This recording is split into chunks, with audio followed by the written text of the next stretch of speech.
Estamos aqui para dar voz ao povo, em defesa dos cidadãos, pela dignidade humana. Todos temos deveres, mas também todos temos direitos. Será que existe justiça? Isto é o povo a falar.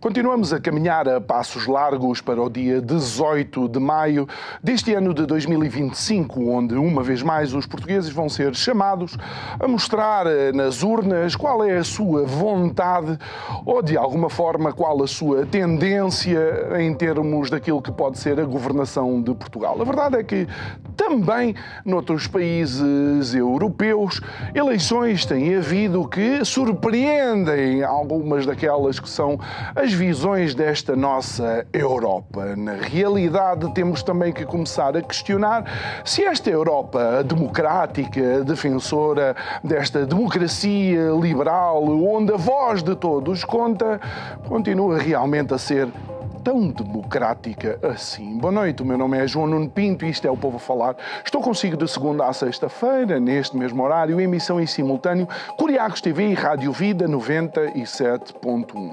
Sim, porque a Europa tem dado demonstração de alguma preocupação pelas suas democracias, tomando decisões muito pouco democráticas na defesa daquilo que eles consideram ser a democracia. E se você já se perdeu no meio de tantas vezes que eu repeti a palavra democracia, bem-vindo ao clube daqueles que acabam por não perceber o que é que significa para a Europa a democracia. Se é calar as vozes dissidentes, se é não permitir a existência de outros pensamentos, ou se é pura e simplesmente impedir aqueles que até o apoio do povo têm de concorrer às eleições nesta nossa livre, linda e bela Europa muito pouco democrática. Digo eu que não percebo nada disto.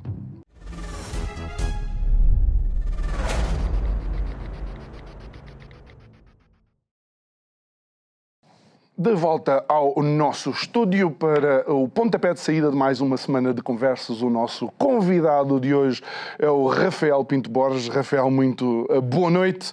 É sempre um gosto estar aqui contigo. Já vamos colecionando um percurso cronológico e com algumas horas de conversa. E podemos dizer que ao longo deste tempo não só eu sou o entrevistador e tu o convidado, mas como fomos desenvolvendo também uma amizade dentro daquilo que fazemos. É sempre um gosto estar aqui contigo. Olha, obrigado, João. E de facto este é o desafio, porque parece-me paradoxal que nesta Europa, para defender as democracias ou a democracia, se façam coisas muito pouco democráticas.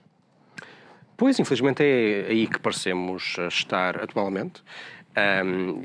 Aparentemente, e segundo todos podemos ver e lembrar, este processo não teve início na Europa propriamente, não é? Antes de se disseminar e de ganhar esta abrangência e esta já quase normalidade, começou nos Estados Unidos. Vimos-lo enfim, em cenas realmente surpreendentes, assustadoras, inéditas, direi, da invasão, aqui há uns anos atrás, da propriedade da casa, do lar, é disso que estamos a falar, do antigo presidente dos Estados Unidos, agora reeleito presidente dos Estados Unidos pelo FBI, cenas realmente extraordinárias, que abriram um precedente que depois foi usado para expandir estas soluções, estes expedientes, um bocadinho por todo o espaço ocidental e outrora democrático. E a verdade é que o temos visto um bocadinho por toda a parte. Vimos-lo inicialmente na periferia europeia. Aliás, é a velha tática dos impérios, sobretudo dos impérios que se sentem ameaçados, começarem por ensaiar táticas repressivas duras na periferia, que depois aplicam posteriormente ao seu heartland, ao seu núcleo. E assim aconteceu efetivamente com a Europa, com a União Europeia. Vimos o que aconteceu na Geórgia há uns meses atrás, por altura da eleição presidencial, na verdade das eleições legislativas e depois também sim das eleições presidenciais, em que, espantosamente, se procurou negar, sem qualquer prova, sem qualquer indício convincente, a democraticidade do ato eleitoral, por uma razão apenas, que nós sabemos muito bem qual é que ganhou o lado errado, ganhou quem eles não queriam que ganhasse. Isso radicalizou-se nos últimos meses e foi de facto aproximando-se cada vez mais do núcleo da União Europeia. Começou em países exteriores à União Europeia, mas próximos dela, alinhados com ela, com a vontade de virem a tornar-se parte dela, e depois passou à própria União Europeia, nomeadamente com a Roménia, em novembro do ano passado, quando as eleições presidenciais terminaram na vitória do Sr. Calin Georgescu, um candidato da direita nacionalista, que se viu pura e simplesmente roubado da sua vitória eleitoral, que foi cancelada, não é? Quer dizer, a primeira volta, os resultados dessa primeira volta foram cancelados pelo Supremo Tribunal Romeno. Tendo isso tido início e tendo conseguido a União Europeia encontrar sucesso nessa solução surpreendente e assustadora, a verdade é que a vemos agora aplicar a mesma receita a cada vez mais Estados europeus. E já vamos a alguns desses Estados e ficamos na Roménia, porque de facto este fim de semana houve eleições e mais uma vez um candidato patriota e nacionalista venceu inequivocamente. E tu dizes inclusive que a vitória de alguma forma em termos percentuais te surpreendeu? Surpreendeu-me bastante. Aliás, eu acho que superou todas as expectativas, desde logo as sondagens, não é? As sondagens apontavam para um resultado de cerca de 32% para o candidato nacionalista que veio substituir Calin Georgescu após o impedimento judicial de que foi vítima. E estamos a falar do Sr. Simeon. E o Sr. Simeon teve, de facto, um resultado esmagador. Teve 41%, muito acima daquilo que lhe era atribuído pelos estudos de opinião. Eu acho que perante o que se conhece hoje e perante os resultados que ele teve nestas eleições, nesta primeira volta das eleições presidenciais, tudo indica que poderá ser ele, de facto, o próximo presidente da Roménia. E eu devo dizer uma coisa, é merecido, não é? Esta resposta dura do eleitorado, este tabefe com que o eleitorado pune o abuso de que foi vítima, parece-me ser aquilo que se impõe, não é? Porque talvez assim, da parte da burocracia europeia, haja um momento de reflexão, não é? Talvez vendo eles que o golpe não culmine naquilo que eles pretendiam, que é o silenciamento das oposições, mas pelo contrário, no fortalecimento dessas oposições. Esperamos que assim eles pensem um bocadinho melhor no que estão a fazer e no caráter inaceitável destas táticas. Olha, por outro lado, na Alemanha, não muito longe da Roménia, a questão com o AfD coloca-se agora que, creio que os tribunais ou a lei alemã resolveu criminalizar os partidos de extrema-direita e considerar, eventualmente, que é aí que o AfD ocupa o seu espaço político. Bem, se bem li as notícias, não se trata por agora de uma criminalização propriamente, Mas para lá se caminha, obviamente, não é? Essa é manifestamente a ideia, é a intenção. Eles fizeram agora algo um bocadinho menos gravoso, que é o de considerar oficialmente a AfD um partido, uma organização extremista. Isto é, de dizê-la uma agremiação cujos atos, cuja ideologia, cuja atividade atenta contra a ordem constitucional estabelecida. Pois bem, isso naturalmente abre espaço para uma posterior ilegalização. Eu devo dizer que nada disto é propriamente novidade. No caso da Alemanha, antes pelo contrário, não é? Nós sabemos que se repete. Pois, por um lado há também isso a dizer. Há de facto, parece haver no caso da Alemanha, infelizmente, uma certa tentação autoritária, que faz parte do DNA político alemão, que se vai manifestando periodicamente, independentemente da ideologia que serve, não é? Eu, infelizmente, com muita tristeza, sinto isso, noto isso na Alemanha. Há, de facto, uma tentação totalitária que, seja à direita, seja à esquerda, se vai sempre exibindo da pior maneira. Mas depois, quanto à própria AfD diretamente, a verdade é que isto não começou agora, não é? Já há vários anos, creio que há 2 anos, ou talvez um pouco mais, que a AfD, por exemplo, está sob escuta das organizações, dos serviços secretos alemães, justamente com esse tipo de justificação.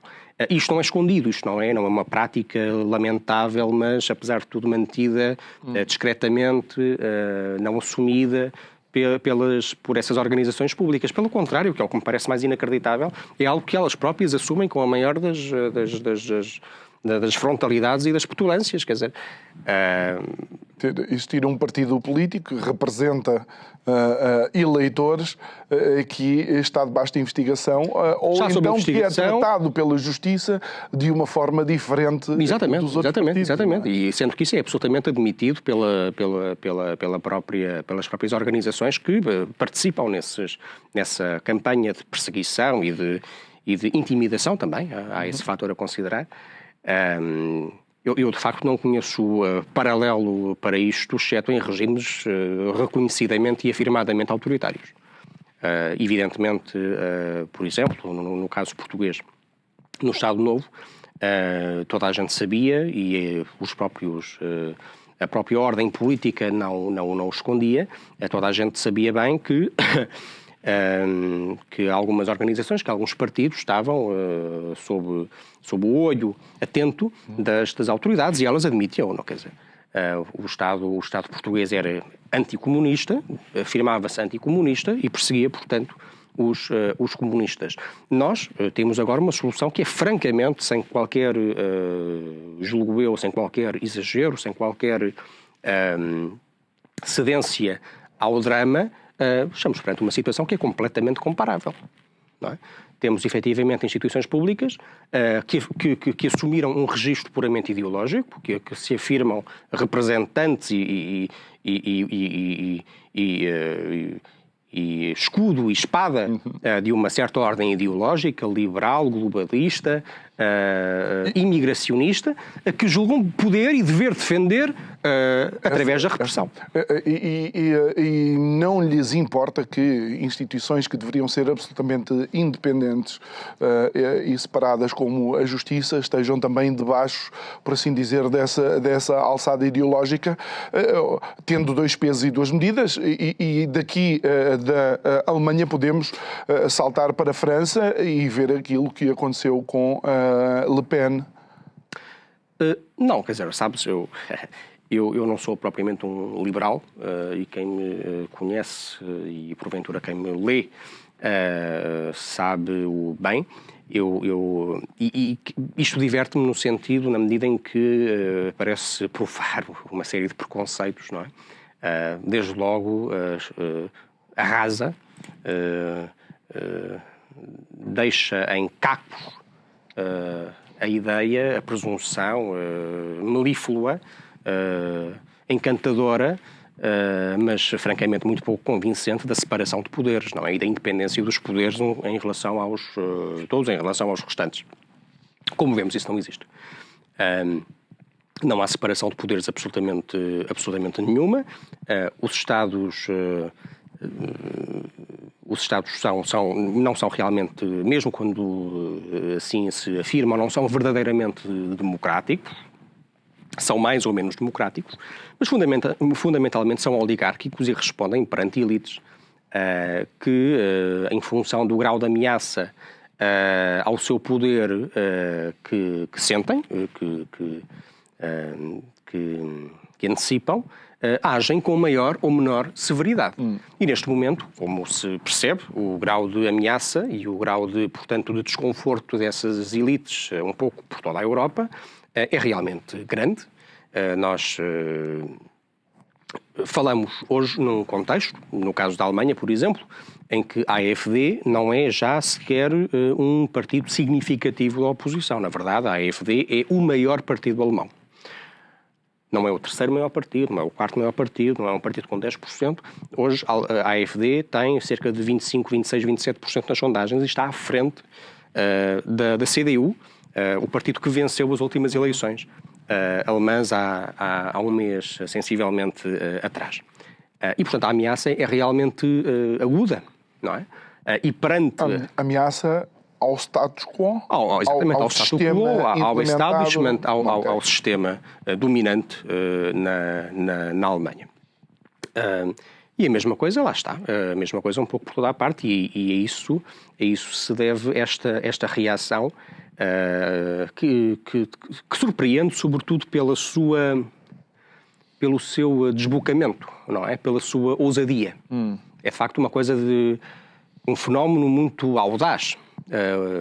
E sobretudo aos olhos de toda a gente, para toda a gente sem ver, sem ambiguidade nenhuma, e a assumir sem nenhuma que o estão maquilhagem. Estão a fazer a este, mas não fariam àquele. Exatamente. Aliás, eles dizem-no.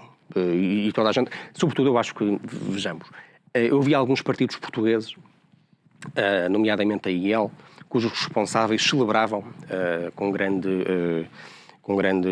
um sorriso malandro, digamos assim, com um sorriso malandro e altaneiro, estas perseguições, dizendo que, enfim, há que acompanhar e aplaudir a ação da justiça, evidentemente imparcial, evidentemente independente, evidentemente bem intencionada. Pois bem, eu pergunto-me francamente se há uma só pessoa, um só cidadão adulto em toda a Europa. Isto é justificável, é compreensível em crianças, mas se há uma só pessoa adulta e cognitivamente apta, isto é, que não seja retardada, francamente, que considere que o que está a acontecer na Europa é fruto da ação independente de organismos de justiça bem intencionados. Vejamos, parece francamente ser uma ideia grotesca, não é? Se há alguém no mundo inteiro que ache que subitamente o candidato patriótico, nacionalista, soberanista, eurocético na Roménia tem de ser impedido de participar em eleições porque participou, meteu uns anúncios no TikTok, coisa que é aparentemente gravíssima, um crime inultrapassável, praticamente igual na escala de gravidade à prática de genocídio, dizia, que a AfD cometeu crimes, que a senhora Le Pen em França andava aparentemente a fazer mau uso de dinheiros públicos. Será que há alguém que acredite francamente que tudo isto não é coordenado, não faz parte de um programa centralizado de repressão das oposições? Quando vemos também o súbito surgimento de 3 focos de protesto, de dissensão, de tumulto aliás, 4, em bom rigor, nos últimos meses, se quisermos ir aí, na Geórgia, na Eslováquia, na Hungria e na Sérvia. Todos eles tendo por alvo governos críticos de Bruxelas, governos hostis a Bruxelas. Há alguém que acredite que isto cai como maná do céu, sem que seja provocado e sem que seja dirigido? Francamente, eu pergunto-me se estes defensores ainda, não é? São uma espécie de santos dos últimos dias, se estes defensores da ordem liberal que se esfarela e que implode, consideram todos os restantes interlocutores, as pessoas que os ouvem, verdadeiros atrasados mentais, não é? Para não achar que há uma intencionalidade. Daí, por exemplo, muitas pessoas questionarem, não quero levar isto para a guerra na Ucrânia, mas há quem questione, inclusive, a chamada revolução da Praça de Maidan, inclusive. Pois, enfim, e outras, não é? E outras. Agora, lá está, aqui há uns anos atrás, estes fenómenos de evidente, ou enfim, pelo menos no mínimo, dos mínimos, de provável manipulação dos processos democráticos e eleitorais eram ainda feitos com um mínimo de pudor, de maquilhagem, não é? Havia a vontade da parte de quem os praticava de manter aquilo a que os americanos chamam plausible deniability. Não é? Isso, entretanto, manifestamente desapareceu. Pelo contrário, aliás, o caso francês, desse ponto de vista, é especialmente pedagógico, parece-me. Porquanto mostra bem o nível a que estas elites ameaçadas são hoje capazes de chegar. Vejamos que a justificação que se encontrou para impedir a senhora Le Pen de candidatar-se nas presidenciais de 2027 e até para prender bom número de assessores e responsáveis do Rassemblement National, até para prender, diga-se de passagem, familiares da senhora Le Pen. Isso aconteceu com a irmã da senhora Le Pen. Quer dizer, o argumento que se apresentou foi uma coisa perfeitamente inacreditável, estratosférica. Eles disseram que a justiça francesa alega que funcionários parlamentares no Parlamento Europeu do Rassemblement National também faziam trabalho partidário. Quer dizer, isto, se assim for, prendam imediatamente todos os partidos portugueses. Aliás, prendam, meus senhores, todos os partidos da Europa, como é óbvio. Não há um só partido na Europa inteira cujos funcionários parlamentares não façam trabalho também eminentemente político. Isto é uma coisa inacreditável.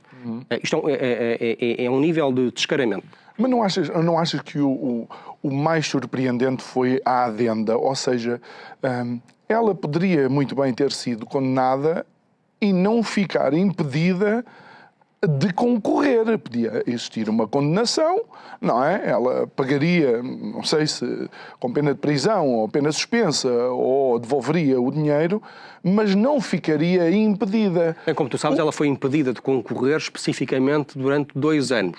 Sendo que, por acaso, apenas por acaso, as eleições presidenciais em França são daqui a 2 anos. Como vês, a Justiça a atuar de forma totalmente independente, desinteressada, apolítica, sem nenhuma vontade de intervenção na vida democrática. Pois bem, eu acho que as pessoas, sobretudo as pessoas, percebem o que está a acontecer, não é? Não estamos apenas a falar de indivíduos que se dedicam a estes fenómenos e que os seguem com muito afinco e com grande paixão, não é? Que será, porventura, o meu caso. Nós estamos a falar das pessoas em geral. Eu acho que ninguém se deixa manipular quando lá está o nível de repressão e de intervenção, de manipulação é de tal maneira evidente. Quer dizer, Rafael, mas será a não ser todas as plataformas... Aqueles da iniciativa liberal que acham que é uma coisa normalíssima. Mas será que em todas as plataformas de comunicação social se fala assim como nós falamos aqui? Talvez não. Evidentemente, talvez não. Mas eu também pergunto, será que não há, aliás, será que as pessoas não ouvem o que lhes é dito nesses organismos de comunicação social e não sabem que estão a ser gozadas? Eu acho que cada vez mais pessoas o compreendem. E é justamente por isso que cada vez mais pessoas ligam a televisão naqueles canais. Quando se fala, eu ria-me muito aqui há umas semanas atrás, por altura daquela transformação que aparentemente vai ser operada no Washington Post, que tem um lema muito amoroso, que é o Democracy Dies in Darkness. E aparentemente agora, de facto, o jornal vai ser transformado e aquela gente que lá andava envenená-lo vai ser corrida, não é? Vai sofrer um chuto. E eu olho para aquilo e francamente divirto-me. Mas esperava o quê, meus senhores? Passam décadas, andam, enfim, sobretudo andam pelo menos há 10 anos, neste nível totalmente agressivo de patranhas, francamente ofensivo da inteligência e da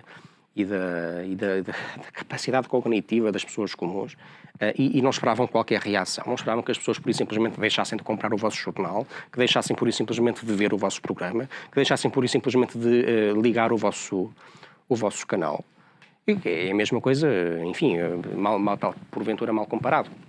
Mas parece-me que se compreende o que quero dizer. É um bocadinho assim em Portugal, com o acompanhamento que se faz nas televisões, nas grandes televisões, dos debates, dos recentes debates entre os líderes dos partidos parlamentares. Aparentemente, segundo viemos a saber, houve um líder partidário que foi sistematicamente esmagado, torcidado, humilhado, não sabia nada, toda a gente se ria dele. Perdeu os debates quase todos. Perdeu os debates todos, foi um massacre absoluto, não é? Foi 10-0. Foi uma goleada que ninguém tinha visto desde que Portugal e a Coreia do Norte tiveram aquele jogo de má memória para Pyongyang. Não é? E aparentemente, após ter sido esmagado, torcidado desta maneira, o Dr. André Ventura tem 20% nas sondagens. Está aqui qualquer coisa que não se percebe. E eu acho que as pessoas sabem o que está a acontecer. Não é? E isso começou por gerar um cansaço, uma exaustão, e, entretanto, começa já a transformar-se em raiva. Olha, e por falar em cansaço, exaustão e raiva, começamos a ver também que existem cada vez mais europeus eurocéticos que questionam o papel de Bruxelas em tudo e mais alguma coisa.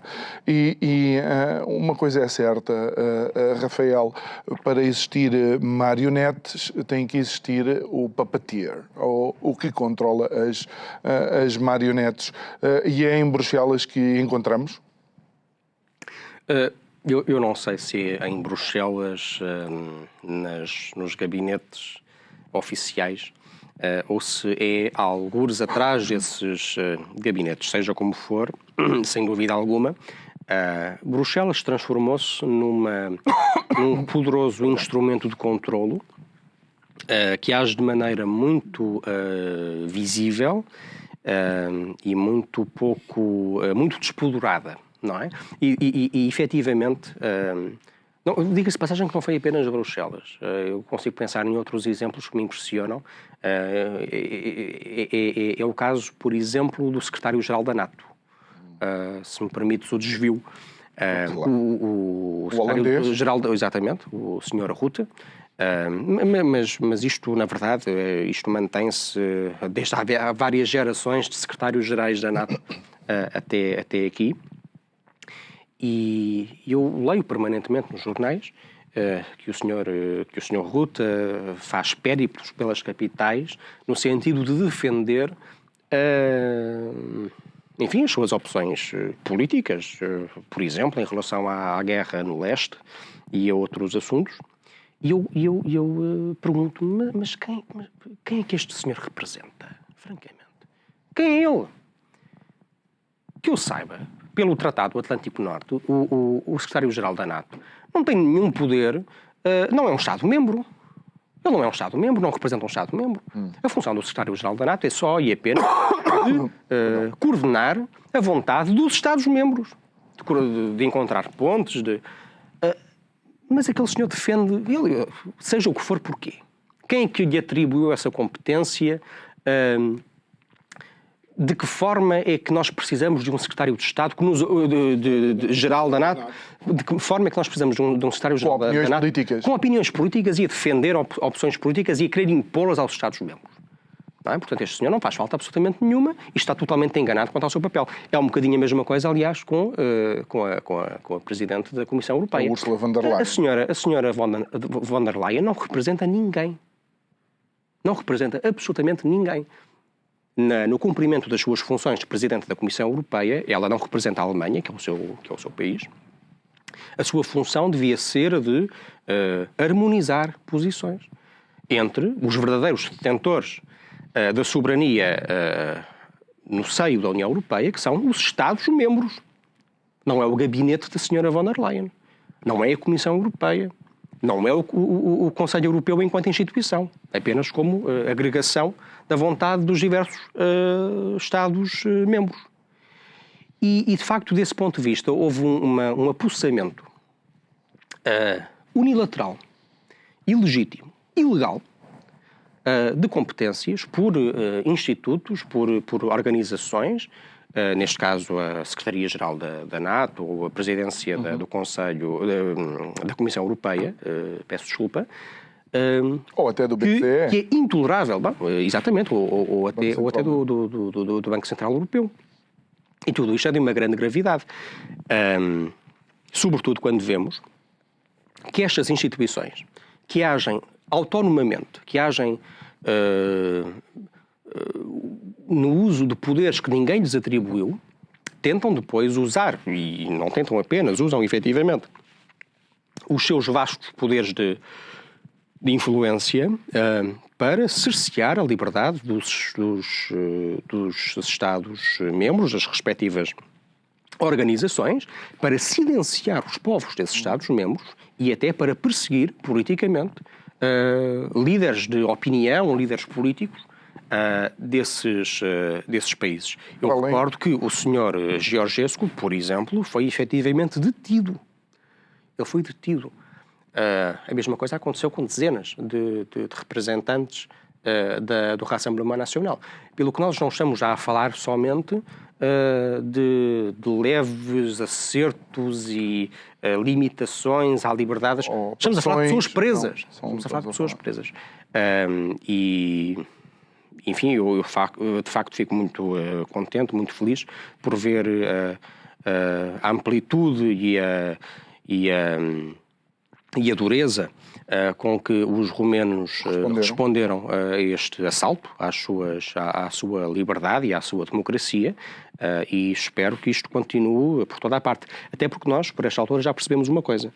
Efetivamente, é a única forma de pôr fim a isto. Olha, é mesmo vencendo. Será que as pessoas estão atentas a determinados paradoxos? E deixa-me só apresentar um. Quando a Europa esteve numa crise profunda, com dificuldades económicas, mas derivado à pandemia, a Europa não quis mexer na dívida pública, não é? Ou seja, a dívida da Europa manteve-se igual, não se podia mexer. Agora, para rearmar a Europa, pode-se mexer na dívida, estão a pensar, e não há problema em mexer na dívida para armar-nos contra uma qualquer ameaça que Bruxelas acha que existe. Infelizmente, nós estamos nas mãos de... na verdade, estes regimes tornaram-se, além de serem autoritários, tornaram-se autenticamente caquistocracias, não é? Portanto, são regimes dos piores, em que quem comanda o leme dos Estados são, não como deviam ser, aliás, os elementos mais capazes, mais interessantes, mais cultos, mais bem intencionados, mais preparados, mas justamente se faz um recrutamento dos piores elementos das sociedades. Os menos preparados, os mais arrogantes, os mais estúpidos, os mais cretinos, os mais ágrafos, as pessoas menos habilitadas. Eu diria que esse processo de degeneração institucional enfim, de criação, efetivamente, agora, de ditaduras dos idiotas, não é? Em que o poder da idiotia se impõe autocraticamente ao resto da população, se manifesta nas mais variadas esferas e também nessa. Eu vejo isso, vejo a irresponsabilidade com que as lideranças europeias falam de investimentos, na verdade, bilionários em português, em inglês falaríamos quase de investimentos trilionários, que a Europa, pura e simplesmente, não pode pagar. E eu devo dizer que acho muito bem que se faça um grande investimento na defesa. Eu sou totalmente favorável a esse investimento. Acho que, evidentemente, a Europa não pode estar desarmada num mundo que é de transformação, de instabilidade, de imprevisibilidade. A Europa tem que ter a capacidade autónoma para defender-se e para impor-se, mas não pode fazer isso em luta, em guerra contra a própria realidade da sua fragilidade económica, da sua fragilidade industrial, da sua fragilidade financeira. Sim, Rafael, mas será que o fantasma que a Europa acena para esse rearmar é um fantasma real? E vou dizer porque já começa a ser notícia hoje, por exemplo, que nos festejos do Dia da Liberdade na Rússia, da Vitória, que é no dia 9 deste mês, o governo russo e o presidente Vladimir Putin conseguiram juntar, nomeadamente, Israel e a Palestina, e há quem já questione o porquê da participação de Israel nesse dia e nessa celebração. Bem, eu acho que o mais impensável seria que Israel não participasse na celebração da vitória que que permitiu a salvação do povo judeu das mãos de um regime genocida. Não foram propriamente os Estados Unidos nem a Inglaterra quem libertou Auschwitz. Talvez as pessoas, talvez nem toda a gente seja disso recordado, não é? Mas foi o Exército Vermelho. E eu aí posso falar com absoluta liberdade, na medida em que a história... não sou exatamente um simpatizante comunista, como saberá talvez a maior parte das pessoas que me conhecem. Portanto, não tenho simpatia absolutamente nenhuma, bem antes pelo contrário, mas meu Deus, não é? Tem de haver algum tipo de justiça histórica e de consciência histórica. E foram o exército com o maior número de perdas totais de homens, não é? Morreram 27 milhões de cidadãos soviéticos na guerra. Essas pessoas não combateram por ideologias, não combateram por regimes, não combateram certamente pelo senhor Stalin. Essas pessoas combateram pela sua terra, que tinha sido invadida, e lutaram e venceram uma agressão genocida.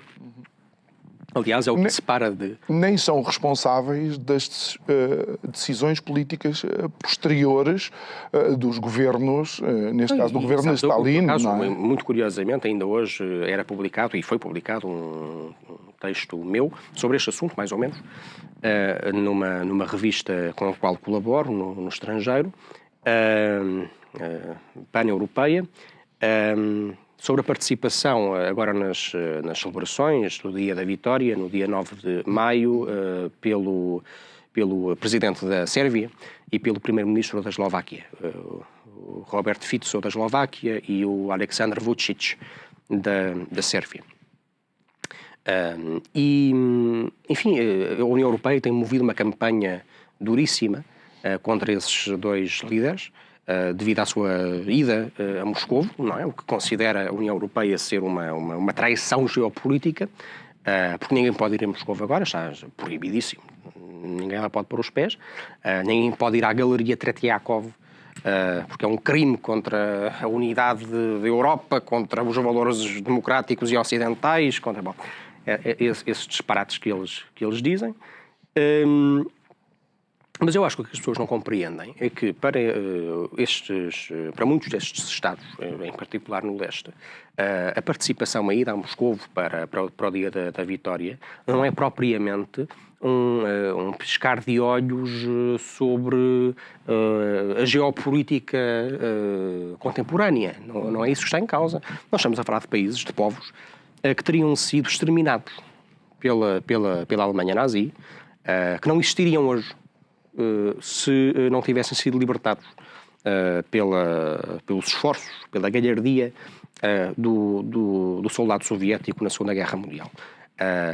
Como, enfim, mais gente devia talvez ter presente, os alemães não imaginavam propriamente para o pós-guerra uma convivência multiculti de arco-íris e de sorrisos e de crianças a brincar umas com as outras na Polónia, na Rússia, na Sérvia, entre outros. Pelo contrário, os alemães preparavam o genocídio, o extermínio literal, objetivo, a limpeza étnica, a matança generalizada de centenas de milhões de eslavos. Esse era o projeto alemão nazi para o pós-guerra. Pelo que se compreende muito bem, em princípio, ou devia ser facilmente atingível por estes espíritos pouco iluminados, as razões que levam um sérvio a querer prestar tributo a gente que o salvou fisicamente da destruição. Muito bem. Olha, e não achas que aqui também abre, não digo um precedente, porque é algo que já acontece há algum tempo, mas algo que preocupa sumamente a Europa, que é a capacidade de Moscovo, Pequim, Istambul, de criar consensos e diálogos entre culturas tão diferentes e com histórias que às vezes chegando a uma determinada encruzilhada se afastaram, mas não significa que devem manter-se afastadas. Mas sabes que, na minha perspectiva, esse é talvez o poder mágico que assiste às velhas potências imperiais, que têm uma longa história de relação, de compreensão, de descoberta da mundivisão, da Weltanschauung de outros povos. Obviamente, pela sua história, e agora a Turquia, falavas da Turquia. A Turquia desempenha um papel importante de mediação, de encontro, de construção de compromissos e de consensos. Bem, mas obviamente a Turquia tem essa capacidade. A Turquia em bom rigor, desde Constantino, aquela região, desde Constantino, o coração de impérios, não é? O centro humano, cultural, civilizacional de impérios, primeiro o bizantino, romano, o grego, depois o otomano.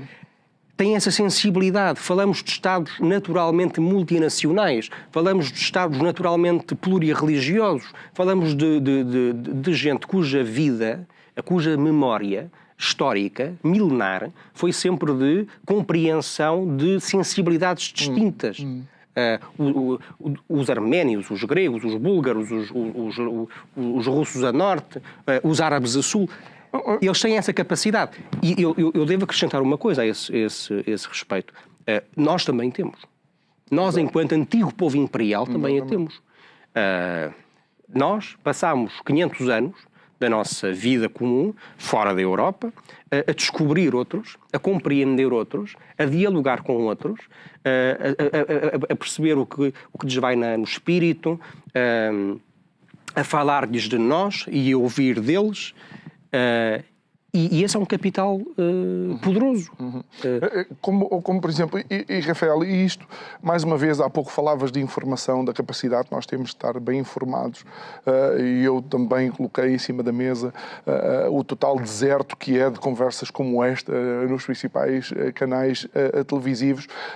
Quantos jovens é que achas que sabem que a China se chamava o Império do Meio, não porque estava no meio, mas porque mediava, de facto, e porque considera o centro e o equilíbrio, por assim dizer, a sua forma de estar e a sua forma de viver, por exemplo. Ou quantos sabem é que a civilização chinesa tem 5.000 anos, não apareceu com o Mao Tse-tung? E quantos compreendem que Portugal, pela sua história, tem uma sensibilidade particular que lhe permite falar simultaneamente com os Estados Unidos, com os europeus, com a China, com a Índia, com a Rússia, com a América hispânica, a América enfim, do nosso mundo cultural, de língua portuguesa e de língua castelhana, portanto da nossa, não é? da nossa estirpe, criada pelo nosso sangue, com a África. Quem é que compreende isso agora? Eu vejo com muita tristeza a ascensão sobretudo entre gente muito nova, de um falso nacionalismo, de um pseudo-nacionalismo, de uma caricatura do nacionalismo, que não é nacionalismo português porque não sabe nada de Portugal, pelo contrário, será talvez um nacionalismo anti-português, mascarado, travestido, que reduz Portugal à Europa, que transforma Portugal numa pequenina costa da Europa, como se Portugal nada mais tivesse feito e como se Portugal fosse uma espécie de Croácia, não é? Uma coisa aqui que tem uns contactos com os húngaros, com os alemães lá em cima e através da Áustria. Nós fomos sempre muito mais do que isso. E muito mal seria para nós, até porque sabota e impossibilita a nossa própria viabilidade enquanto Estado independente, se nós agora viéssemos a confundir-nos com esses pequenos países que, enfim, centro-europeus, que com todo o respeito que me merecem, eu gosto muito deles e visito-os quando posso, enfim, são na verdade pequenos países, circunscritos na sua relevância e na sua influência e no seu legado. São pequenos países que nada deixaram ao mundo de relevante, cuja língua ninguém fala nem quer falar, que são, no fundo, umas coisas excêntricas e curiosas, mas que não existem enquanto centros irradiadores de civilização. E nós somos isso, não é? Pelo que eu gostaria muito que entre os portugueses voltasse essa consciência de grandeza portuguesa, sendo que essa grandeza se manifesta fundamentalmente nessa capacidade de compreensão do mundo e de mediação. Diálogo Exatamente. Com o mundo, não é?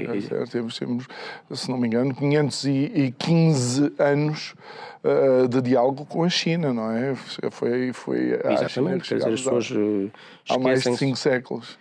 Exatamente, e as pessoas parecem esquecer-se de que para nós, que somos portugueses, há muito pouco de novo no mundo, de realmente surpreendente. Quer dizer, os portugueses estão na China há 5 séculos, não chegaram ontem à tarde. Os portugueses estão